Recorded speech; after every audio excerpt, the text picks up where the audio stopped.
स्वागत है आपका आत्मिक सफ़र में। आज फिर से हाजिर हूँ आपके बीच में ताकि हम कुछ परमेश्वर के वचन से आत्मिक मनन कर सकें। आत्मिक सफ़र को प्यार देने के लिए बहुत बहुत धन्यवाद। और आज जो हमारे लिए आत्मिक मनन का विषय है वो पाया जाता है यूहन्ना रचित सुसमाचार, उसका 2 अध्याय, उसके पहले पद से लेके 12वें पद तक। यहाँ पर गलील के काना में एक विवाह का आयोजन किया जा रहा है और विवाह जिस घर में है उस घर के लोगों ने यीशु मसीह को और उसके चेलों को निमंत्रित किया है, इनवाइट किया है। और जब हम 2 पद पढ़ते हैं तो वहाँ देखते हैं यीशु मसीह की माता वो भी पहले से ही उस विवाह में शिरकत कर चुके हैं। और मुझे ऐसा लगता है पढ़ के कि ये जो परिवार था ये बहुत घनिष्ठ परिवार था और यीशु मसीह के वचनों पर और यीशु मसीह को और यीशु मसीह के चेलों का बहुत आदर करता था। और मुझे ऐसा भी प्रतीत होता है कि मरियम भी विवाह के अंदर कुछ जिम्मेदारियों को देख रही थी। और जब प्रभु यीशु मसीह अपने चेलों के साथ उस विवाह में शिरकत करते हैं तो एकाएक दाखरस घट जाता है। एक बड़ी समस्या उस विवाह के अंदर उत्पन्न हो जाती है। अब जो विवाह की जिम्मेदारियां देख रहे थे उन तक ये बात पहुंची होगी, क्योंकि बहुत सारे मेहमान हैं, बाहर से भी मेहमान आए हैं और प्रतिष्ठा का प्रश्न उत्पन्न हो गया है। लेकिन मरियम जब उसके कानों में ये समस्या पता लगती है वो सीधे प्रभु के पास आती है और कहती है दाखरस ख़त्म हो गया है, दाखरस घट गया है।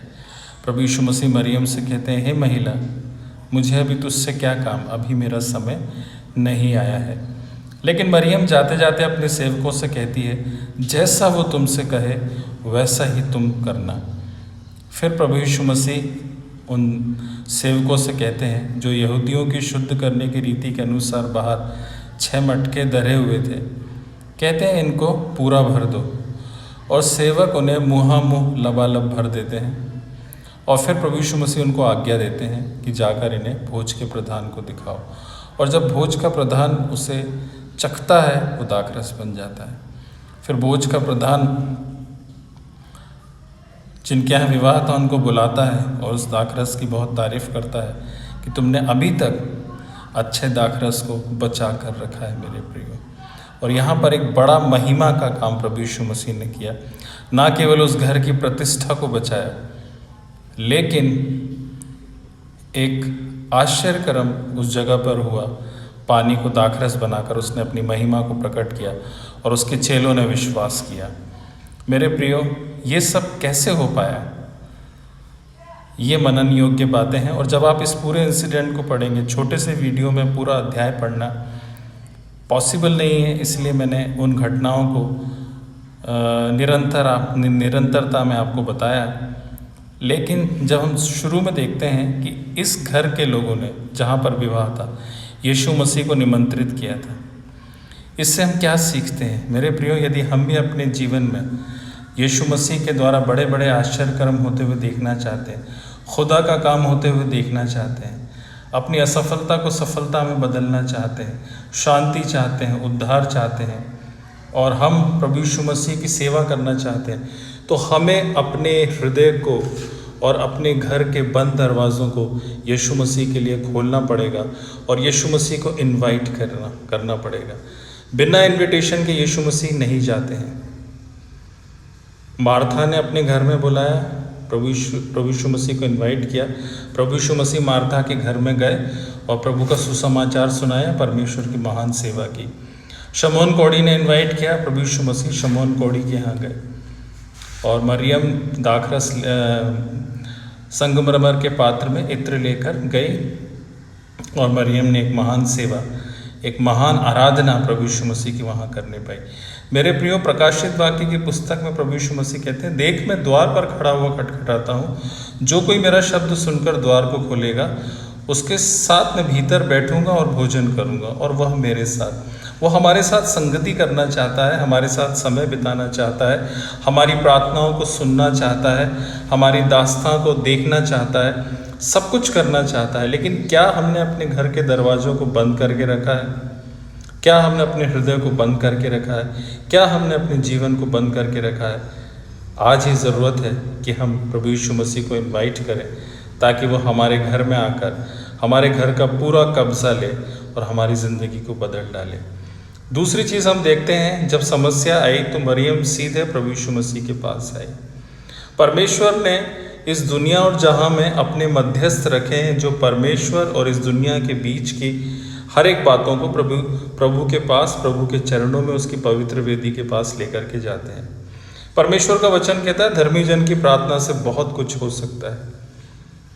यदि हम और आप जब इस दुनिया में प्रभु यीशु मसीह के नाम से निकले हैं तो हम और आप उसके मध्यस्थ हैं। जिस प्रकार से मरियम जो है उस विवाह के आयोजन में, उस विवाह के घर के बिहाफ पे मध्यस्थ बन गई और उसकी समस्या को अपनी समस्या समझकर प्रभु के पास आई, वैसे ही हमें भी इस दुनिया में बहुत सारी समस्या है। इस विश्व के अंदर बहुत सारी समस्या है, देशों के अंदर बहुत सारी समस्या है, रोग है, कई प्रकार की महामारियां हैं, असफलताएं हैं, कई प्रकार की नकारात्मक बातें हैं। उन सब बातों को लेकर प्रभु यीशु मसीह के चरणों में कौन जाएगा? ज़रूरत है कि हम आज उसके चरणों में जाएं, क्योंकि हम और आप जो उसके विश्वासी हैं, जो उससे प्रेम करने वाले हैं, मध्यस्थ बनकर अपनी अपनी प्रार्थनाओं को, अपने अपने निवेदनों को, अपनी अपनी विनतियों को उसके पवित्र चरणों में लेकर के जाने वाले बने।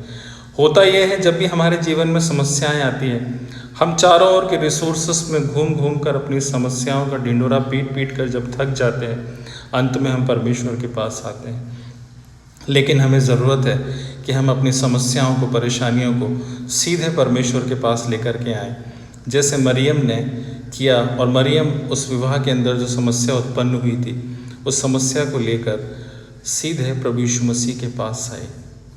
प्रभु यीशु मसीह ने कहा अभी मेरा समय नहीं आया है। मेरे प्रियो, जब हम प्रभु के पास अपनी समस्याओं को लेकर जाते हैं, हम प्रार्थना करते हैं, हम विनती और निवेदन अपने उसकी पवित्र वेदी के पास रख कर जाते हैं, तो हमें विश्वास होना चाहिए कि जिसके पास हम आए हैं वो हमारे लिए प्रतिफल देगा, हमारी प्रार्थनाओं को सुनेगा।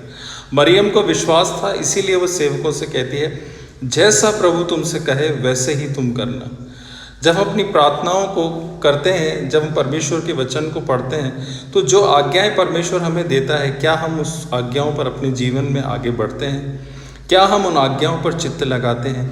क्या हम परमेश्वर के वचन के लिए अपने जीवन को समर्पित करते हैं?